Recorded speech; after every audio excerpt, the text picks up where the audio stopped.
السلام علیکم ورحمۃ اللہ وبرکاتہ۔ میں ہوں سید وسیم باپو اور آپ دیکھ رہے غلام مولا علی چینل۔ آج ہم جانیں گے کہ علم کے ساتھ یقین بھی ضروری ہے۔ تو ایک واقعہ ہے، کہتے ہیں کہ ایک دن حضرت خواجہ حسن بصری رضی اللہ تعالیٰ عنہ حضرت حبیب یمنی رضی اللہ تعالیٰ عنہ کے وہاں تشریف لائے۔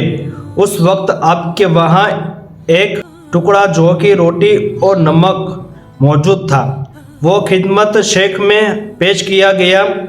ابھی خواجہ حسن بصری رضی اللہ تعالیٰ عنہ وہ روٹی کا ٹکڑا کھا ہی رہے تھے کہ کسی سائل نے باہر سے آواز دی۔ آپ نے وہ ٹکڑا خواجہ حسن بصری کے آگے سے اٹھا کر سائل کو دے دیا۔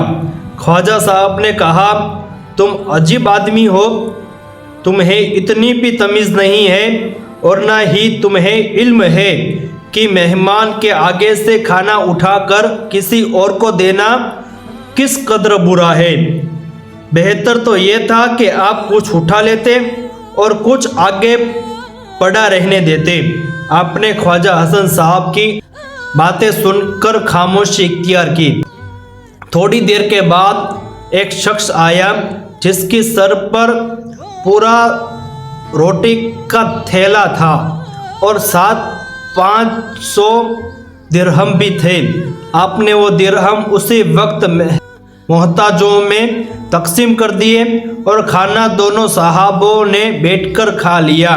پھر کہا کہ خواجہ صاحب، آپ کو یقین ہوتا تو بہتر تھا، کیونکہ علم کے ساتھ یقین لازمی ضروری ہے۔ تو اس سے معلوم یہ ہوتا ہے کہ اگر آپ اللہ کی راہ میں کوئی بھی چیز دینا چاہتے ہیں تو یقین یہ رکھیں کہ اللہ ان کے بدلے آپ کو ان سے زیادہ دے گا، ان سے کم نہیں دے گا۔ اگر آپ اللہ کی راہ میں سچے دل سے دیتے ہیں کہ ایک ہاتھ سے دیا دوسرے ہاتھ کو پتہ نہ چلے، اس طرح دیتے ہیں تو اللہ بے شک دینے والا ہے۔ اللہ آپ کو ایک کے بدلے ایک کبھی نہیں دیتا، ایک کے بدلے 10، ایک کے بدلے 70، ایک کے بدلے 100 ہی دیتا ہے۔ تو یقین ضروری ہے۔ اگر کسی کو یقین نہیں ہے، یعنی صرف اللہ کو راضی کرنے کے لیے نہیں، دوسروں کو دکھانے کے لیے دیتے ہیں تو اللہ ان کو بھی دیتا ہے۔ اگر دوسروں کو دکھانے کے لیے دیتے ہیں، اگر اللہ کی راہ میں دیتے ہیں تو اللہ ان کو بھی دیتا ہے، اور اگر سچے دل سے دیتے ہیں تو اللہ ان کو ڈبل دیتا ہے۔ اس لیے ہمیں چاہیے کہ اللہ نے ہمیں دولت سے نوازا ہو، طاقت سے نوازا ہو، کسی بھی ایسی ضرورت چیزوں سے نوازا ہو تو ہم اسے قوم مسلم میں یا کوئی بھی غریب ہو اس کے ساتھ تقسیم کریں کہ اللہ دیکھ رہا ہے اور اللہ ان کے حبیب کے صدقے سے ہمیں اور دے گا۔